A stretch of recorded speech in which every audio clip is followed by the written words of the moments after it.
सोलापूर जिल्ह्यातील अक्कलकोट तालुक्यात अवकाळी पावसानं जोरदार हजेरी लावली आहे. अक्कलकोट शहरासह ग्रामीण भागात पावसानं धुमाकूळ घातलाय.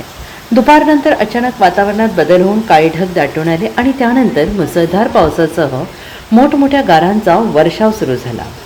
वादळी वाऱ्यामुळे अनेक ठिकाणी झाडांच्या फांद्या तुटल्याच्या घटना घडल्या आहेत. या तालुक्यातील सांगवी बुद्रुक येथे तुफान वादळासह पाऊस कोसळत असून मोठ्या प्रमाणात गारपीट झाली आहे. त्यामुळे शेतकऱ्यांचं मोठ्या प्रमाणात नुकसान होण्याची भीती व्यक्त केली जाते आहे. काही भागात गारांचा अक्षरशः पाऊस पडतो आहे. सकाळपासून प्रचंड उकाडा जाणवतो आहे, त्यामुळे नागरिक हैराण झाले होते. दरम्यान हवामान विभागाने पुढील 3 तासात पावसाची शक्यता वर्तवली होती. हवामान खात्याचा हा अंदाज खरा ठरलेला आहे. अचानक आलेल्या या अवकाळी पावसामुळे जनजीवन विस्कळीत असून शेतकऱ्यांसमोर नवीन संकट उभं राहिलेलं आहे.